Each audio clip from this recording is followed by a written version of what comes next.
નમસ્કાર. સામાજિક વિજ્ઞાન વિષય હેઠળ આપણે અત્યાર સુધી જોઈ ગયા રાજનીતિના માર્ગદર્શક સિદ્ધાંતો એટલે શું. હવે આ માર્ગદર્શક સિદ્ધાંતો છે એના અલગ અલગ વિભાગ છે. એ વિભાગની આપણે વિસ્તૃત ચર્ચા કરીશું. તો સૌપ્રથમ પહેલો વિભાગ છે આર્થિક નીતિઓના સંદર્ભની અંદર સિદ્ધાંતો. રાજ્ય નીતિના માર્ગદર્શક સિદ્ધાંતો છે એ દેશની આર્થિક નીતિ ઘડવામાં કઈ રીતે મદદરૂપ થઈ શકે છે તે અંગેની જાણકારી મેળવીએ. તો સૌપ્રથમ આ સિદ્ધાંતો હેઠળ પહેલી બાબત એ છે કે દેશની જેટલી પણ કુદરતી સંપત્તિ છે કે ભૌતિક સંપત્તિ છે, એ કુદરતી સંપત્તિ અને ભૌતિક સંપત્તિ પર કોઈ એક વ્યક્તિનો અંકુશ ન હોવો જોઈએ. મતલબ કે આ કુદરતી સંપત્તિ કે રાષ્ટ્રની જે કંઈ કુદરતી કે ભૌતિક સંસાધનો છે એ તમામ સંસાધનો સર્વ નાગરિકોના કલ્યાણ અર્થે વપરાય એ જોવાનું એ સરકારનું કામ છે અને સરકારને આ સિદ્ધાંતો માર્ગદર્શન આપે છે. એટલે દેશની તમામ પ્રકારની ભૌતિક સંપત્તિનો લાભ સમગ્ર જનતાને મળે એ રીતે એની પર ધ્યાન કેન્દ્રિત કરવાનું છે, જે તે વર્તમાન કેન્દ્ર સરકાર હોય કે રાજ્ય સરકાર. એટલે આ સિદ્ધાંત મુજબ નાગરિકના મહત્તમ કલ્યાણને ધ્યાનમાં લેવાયું છે. બીજું છે કે સંપત્તિ અને ઉત્પાદનના સાધનો કોઈ ચોક્કસ સમૂહ કે વર્ગોમાં કેન્દ્રીકરણ ન થાય એવી અર્થવ્યવસ્થા રચવા રાજ્ય પ્રયાસ કરશે. રાજ્ય સરકારનો પ્રયત્ન એવો જોઈએ કે મોટાભાગની જે સંપત્તિ છે કે કંપનીઓ છે કે રોજગારના જે ક્ષેત્ર છે એની પર કોઈ એક જ વ્યક્તિનો અંકુશ ન હોવો જોઈએ.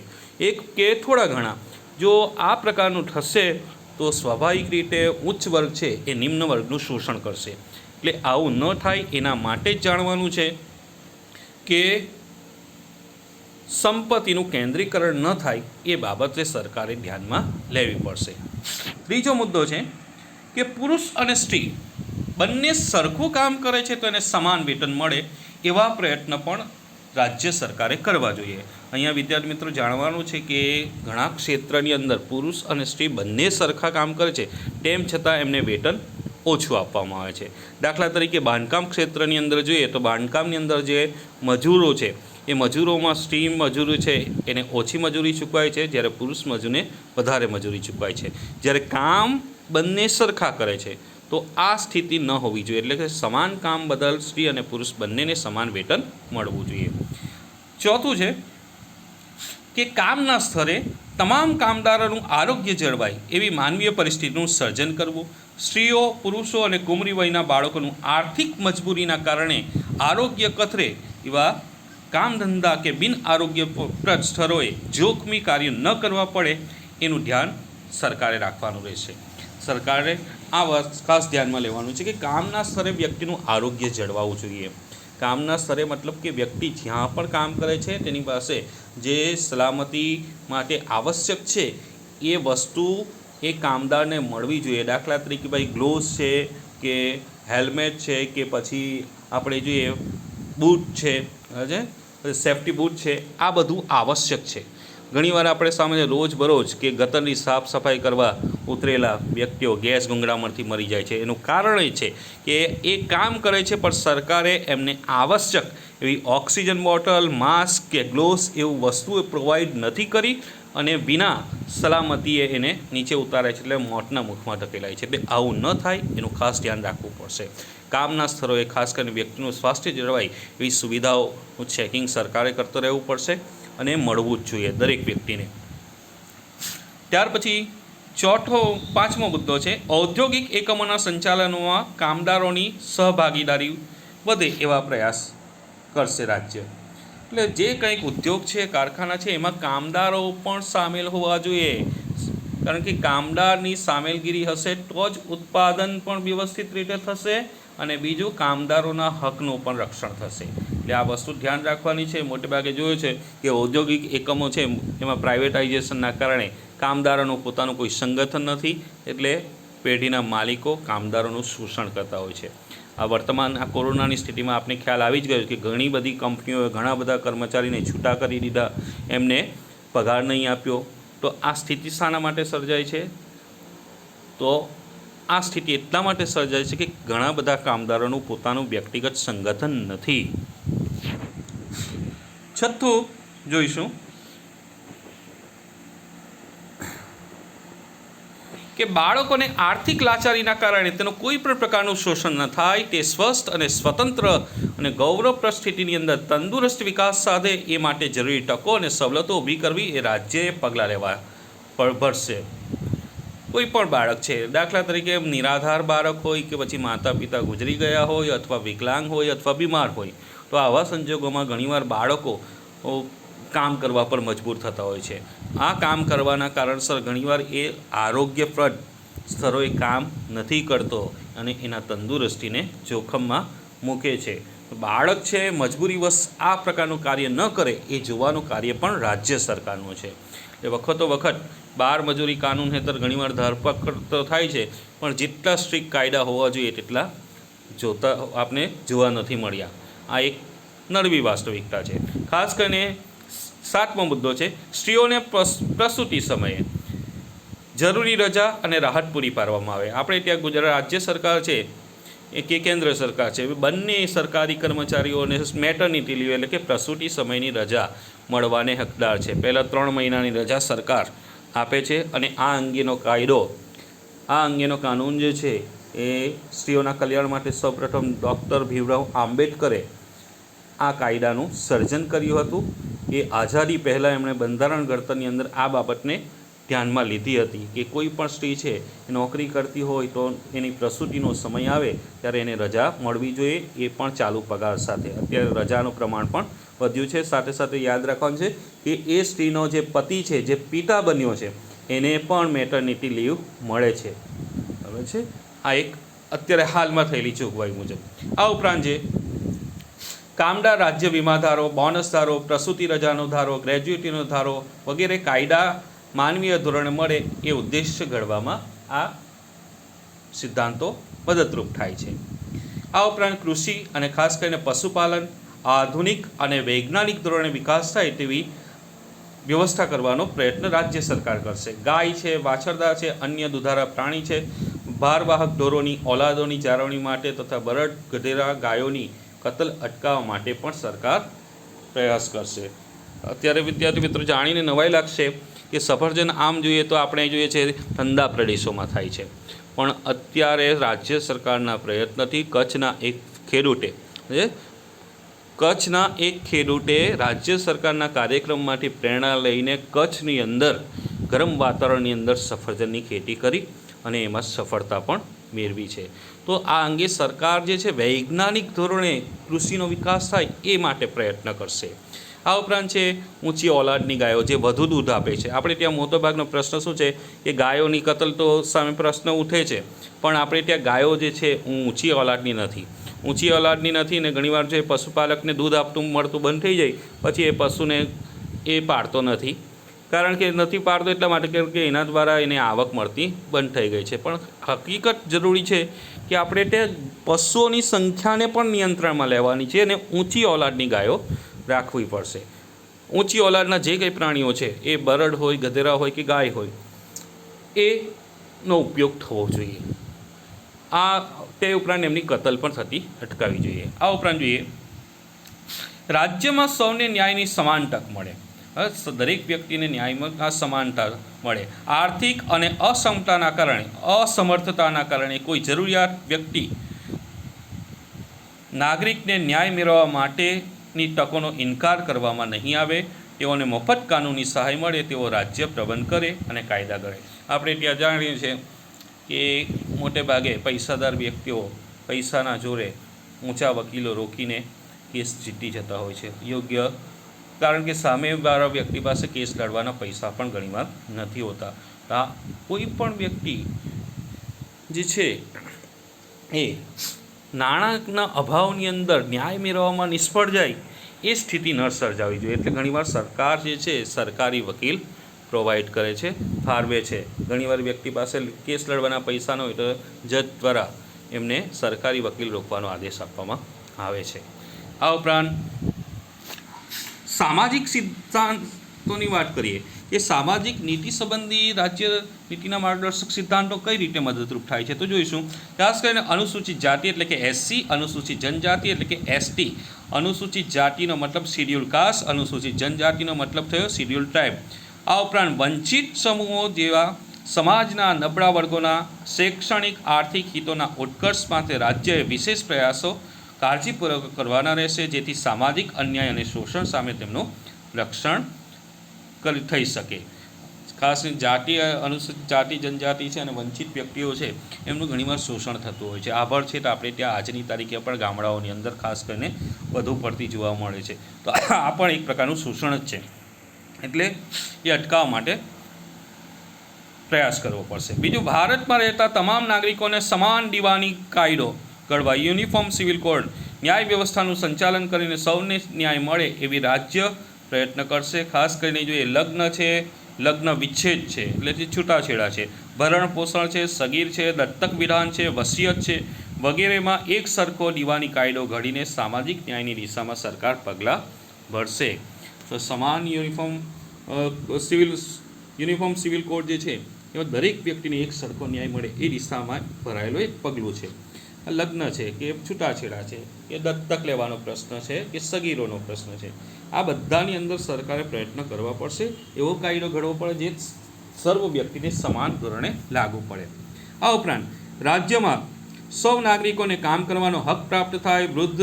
વૃદ્ધાવસ્થા છે, માંદગી છે કે અમંગલ પ્રસંગ છે, વિના વાંકે પેઠવી પડતી તંગીના કારણે કે અન્ય પ્રસંગે શિક્ષણ અને જાહેર સહાય પ્રાપ્ત થાય એ માટે સરકારે અસરકારક જોગવાઈ કરવી પડશે. ખાસ કરીને વૃદ્ધાશ્રમ, માંદગી આવા ઘણા બધા પ્રસંગો છે કે જ્યારે વ્યક્તિએ તકલીફ ભોગવવી પડે છે. આવી સ્થિતિ ન સર્જાય એ જોવાનું પણ કાર્ય રાજ્ય સરકારનું છે. ને આપણે જાણીને નવાઈ લાગશે પણ આજની તારીખે જોઈએ તો દિલ્હીની જે આમ આદમી પાર્ટીની કેજરીવાલની સરકાર છે એ બહુ સરસ શિક્ષણની દિશાની અંદર અને આરોગ્યની દિશામાં આગળ વધી રહી છે.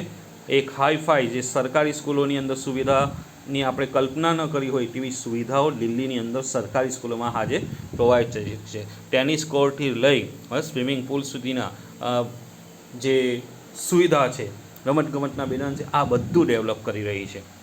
તો એ સરકારની જવાબદારી હેઠળ આવશે. ત્યાર પછી રાજકીય જોઈએ, રાજકીય અને વિદેશ નીતિ વિષયક સિદ્ધાંતોની વાત કરીએ તો રાજ્ય ગ્રામ પંચાયતોની સ્થાપના કરવા માટે જરૂરી પગલાં ભરશે. તેઓ સ્વરાજ્યના એકમ તરીકે કાર્ય કરી શકે એ માટે જરૂરી સત્તા અને અધિકારોને આર્થિક સહાય આપશે. રાજ્ય સરકારની ફરજ છે કે ગ્રામ પંચાયતોની રચના કરવી જોઈએ. આ ઉપરાંત એ સ્વતંત્ર રીતે ગ્રામ પંચાયત પોતાનો વહીવટ કરી શકે એટલા માટે જરૂરીને સત્તા પણ આપવાની છે, અધિકારો પણ આપવાના છે અને થોડી નાણાકીય સહાય પણ આપવાની છે. રાજ્યની ફરજ હેઠળ આવે છે.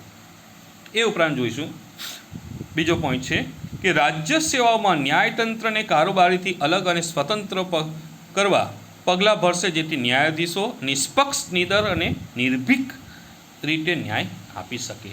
હંમેશા આપણે જોઈએ કે સરકારના 3 અંગો છે, ધારાસભા, કારોબારી અને ન્યાયતંત્ર.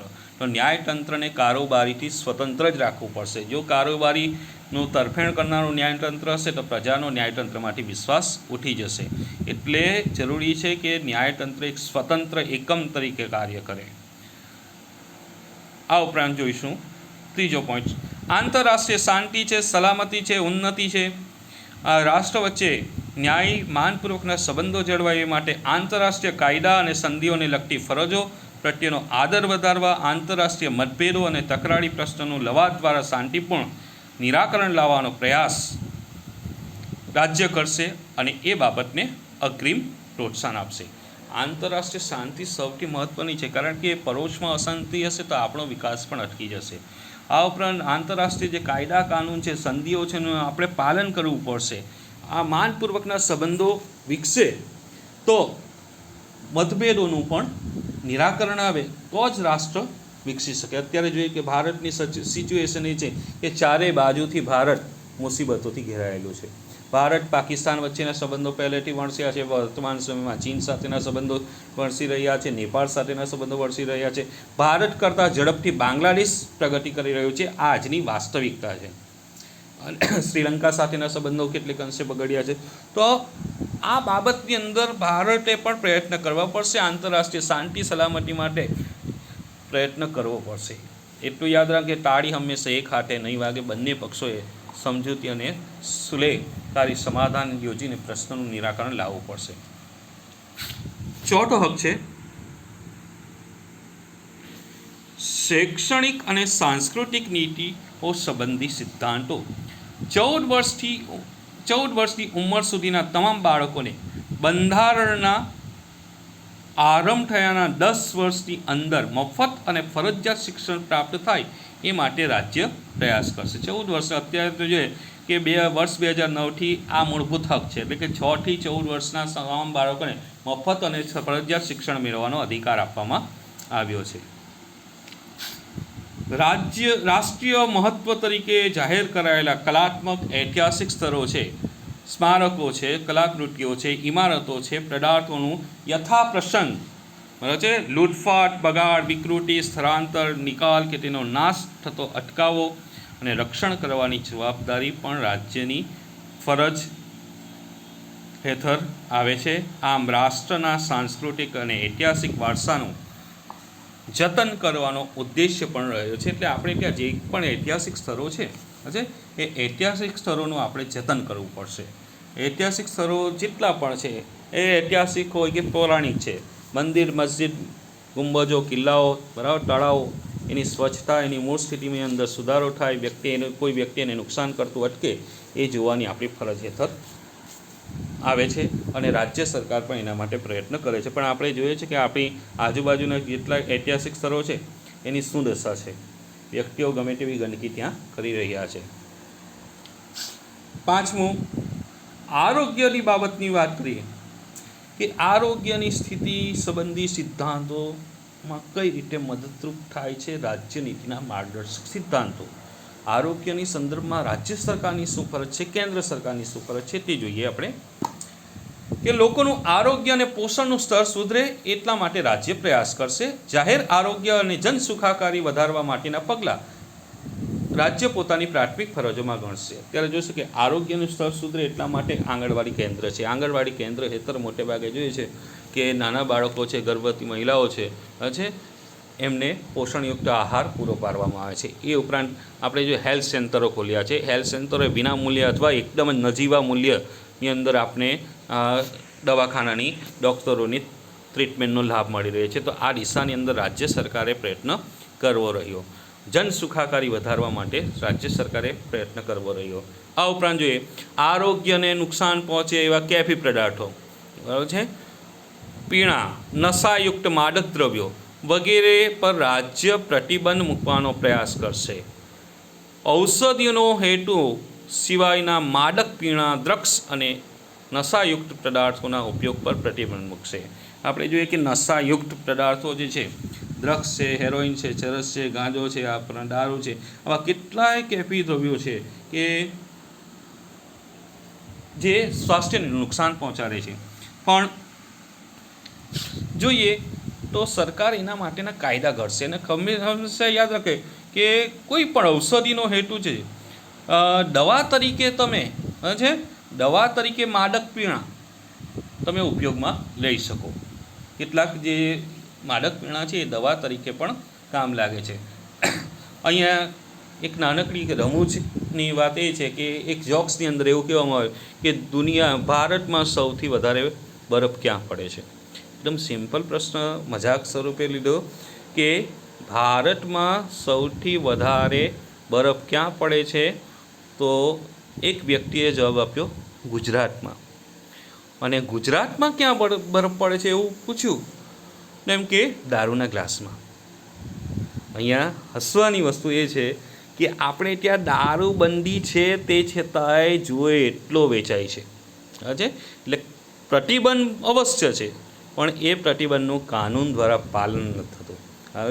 આપણે જાણીએ છીએ આ સ્થિતિ ચિંતાજનક છે. આ ઉપરાંત માદક દ્રવ્ય જેટલા પણ છે સ્વાસ્થ્યને નુકસાન પહોંચાડે એવા, તમે ચાઇનીઝની લારી પર જાઓ તો આજીનો મોટો નામનો એક ખાદ્ય પદાર્થ હેઠળ આવી જાય છે જેનાથી સ્વાદ બદલાય છે, પણ એ છોકરાઓની અંદર મેદસ્વીતા એટલે જાડિયાપણું લાવી દે છે, તો એની પર પ્રતિબંધ મુકાયેલો છે.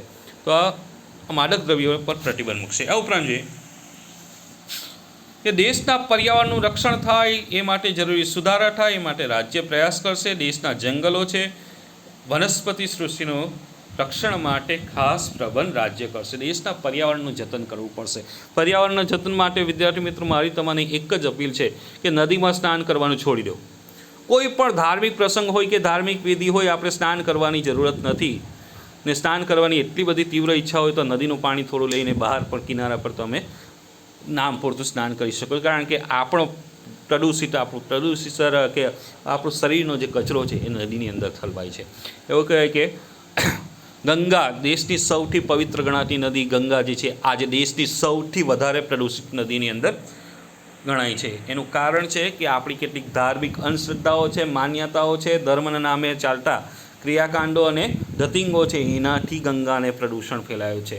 કુંભ મેળો ભરાય છે, એ કુંભ મેળાની અંદર કરોડો વ્યક્તિ સ્નાન કરે છે। કરોડો વ્યક્તિ સ્નાન કરે છે એની સામે શું છે? કરોડો વ્યક્તિનો પરસેવો, ગંદો શરીરનો કચરો ગંગામાં કે અન્ય પવિત્ર નદીઓની અંદર ઠલવાય છે।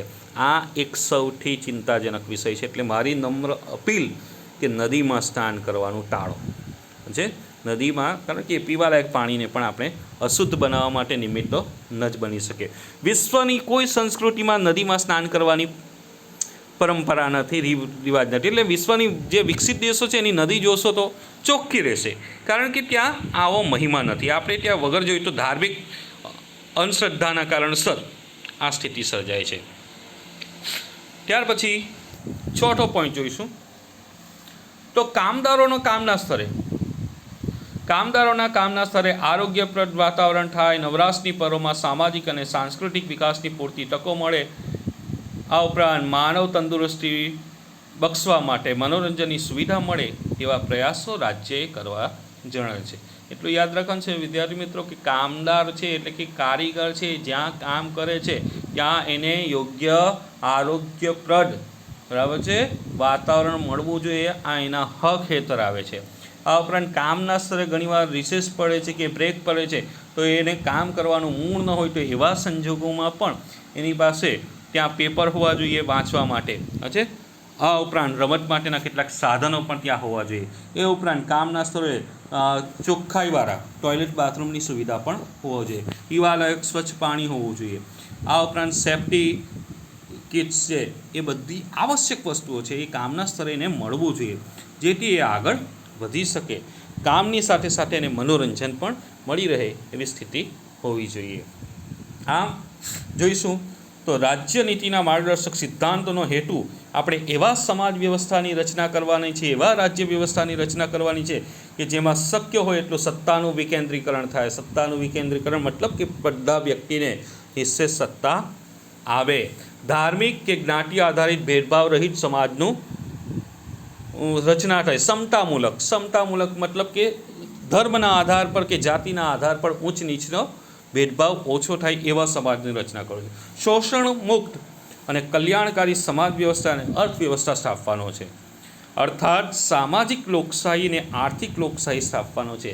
આપણે શોષણ વિહીન સમાજ રચના જેમાં પ્રત્યેક વ્યક્તિનું શોષણ અટકે, પ્રત્યેક વ્યક્તિ પોતાની ઈચ્છા શક્તિ પ્રમાણે આવડત પ્રમાણે આગળ વધે એવી સ્થિતિનું સર્જન કરવું એ રાજ્ય સરકારની જવાબદારી હેઠળ આવે છે। આર્થિક લોકશાહીની સાથે સાથે સામાજિક લોકશાહી પણ સ્થપાવવી જોઈએ। ઉચ્ચ નીચના ભેદભાવો દૂર થવા જોઈએ, સ્ત્રી પુરુષના ભેદભાવો દૂર થવા જોઈએ। સામાજિક સલામતી દ્વારા સમાજના નબળા વર્ગોના ઉત્કર્ષ માટે કલ્યાણકારી યોજનાઓનો અમલ રાજ્ય કરે એવી અપેક્ષા રાખવામાં આવી છે કે આ રાજ્ય નીતિના માર્ગદર્શક સિદ્ધાંતોને ધ્યાનમાં લઈને રાજ્ય આ દિશામાં આગળ વધે, ખાસ કરીને નબળા વર્ગોમાંથી। લોકશાહી કેવળ માત્ર રાજકીય ક્ષેત્ર પૂરતી સીમિત ન હોવી જોઈએ। લોકશાહી એટલે માત્ર મતદાન કરવાનો અધિકાર કે ચૂંટણી લડવાનો અધિકાર એ નહીં, એની સાથે સામાજિક લોકશાહી પણ હોવી જોઈએ। સામાજિક લોકશાહી મતલબ ઊંચ નીચના ભેદભાવો ખતમ થવા જોઈએ। પ્રત્યેક વ્યક્તિને એની જાતિના આધારે નહીં પણ એના કામના આધારે ઓળખ થવી જોઈએ। આર્થિક ક્ષેત્રની અંદર પણ દરેકને કામ કરવાની તક મળવી જોઈએ, જેથી આપણે શોષણ મુક્ત, અન્યાય મુક્ત અને સમતામૂલક તેમજ ન્યાયી સમાજ વ્યવસ્થાનું સ્વપ્ન સાકાર કરવાની જવાબદારી રાજ્ય સરકારની શિરે મૂકવામાં આવી છે। મૂળભૂત હકો રાજ્યની સત્તાને મર્યાદિત કરે છે, જ્યારે રાજ્ય નીતિના માર્ગદર્શક સિદ્ધાંતો રાજ્યની સત્તાને વિસ્તારે છે।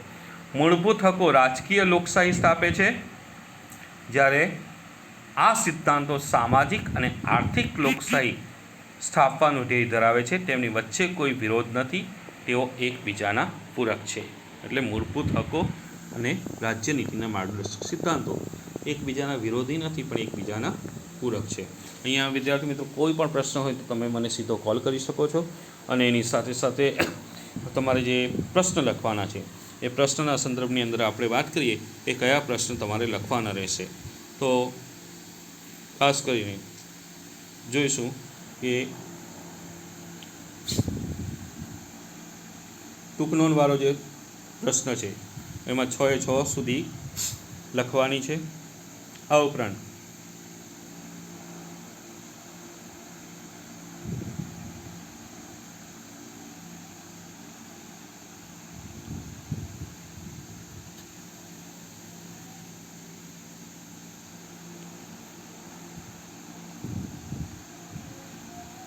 પ્રશ્ન 2,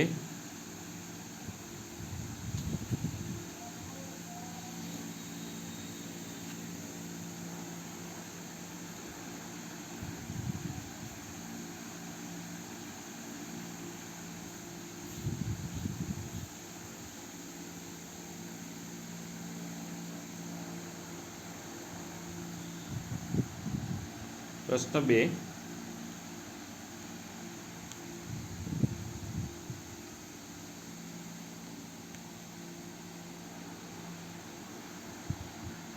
તે ઉપરાંત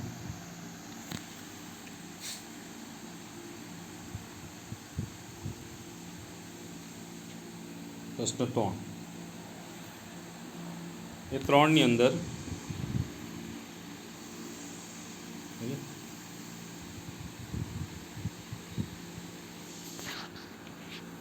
પ્રશ્ન 2 ટૂંકનોંધનો છે એ તમારે લખવાનો રહેશે.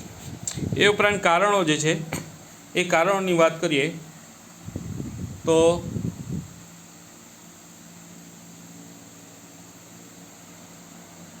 કારણ નંબર 1 થી 4 લખવાના રહેશે. હજે વિધાનો જે કારણો આપી સમજાવો છે પ્રશ્ન નંબર 3ની અંદર 1 થી 4 લખવાના રહેશે. પ્રશ્ન 2 ટૂંકનોંધ સ્વરૂપનો આખો લખવાનો, 6 ટૂંકનોંધ છે અને કારણો છે એમાં 1 થી 4 કારણ તમારે લખવાના રહેશે.